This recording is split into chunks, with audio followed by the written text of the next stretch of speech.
एक गांव में रघु नाम का एक साधारण व्यक्ति रहता था।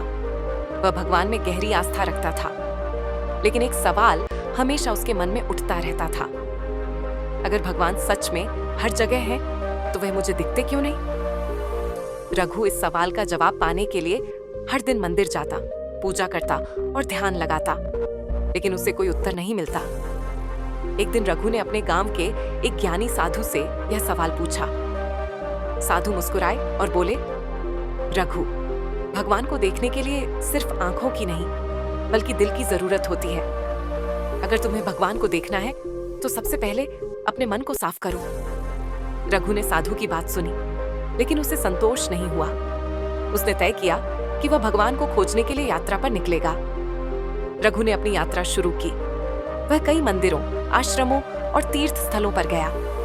उसने बड़े बड़े संतों और महात्माओं से मिलकर यही सवाल पूछा, भगवान कहाँ हैं और मुझे दिखते क्यों नहीं? हर किसी ने उसे अलग अलग उत्तर दिए, लेकिन रघु को संतोषजनक जवाब नहीं मिला। एक दिन थक हार कर वह एक घने जंगल में पहुंचा। भूखा प्यासा रघु एक पेड़ के नीचे बैठ गया और जोर से रोने लगा। उसने कहा, हे भगवान, अगर आप सच में हैं, तो कृपया मुझे दर्शन दें। मैं आपको देखना चाहता हूँ। तभी पास से एक बूढ़ा व्यक्ति वहां आया। उसने रघु से पूछा, बेटा क्या हुआ? तुम इतने परेशान क्यों हो? रघु ने अपने सवाल और अपनी पूरी यात्रा की कहानी बूढ़े व्यक्ति को सुनाई। बूढ़ा व्यक्ति मुस्कुराया और बोला, अगर मैं तुम्हें भगवान का पता बता दूं, तो क्या तुम मानोगे?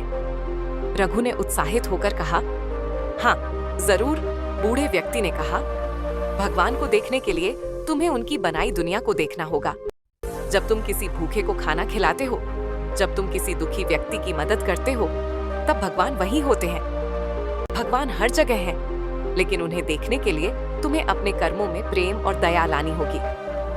रघु ने ध्यान से बूढ़े व्यक्ति की बात सुनी।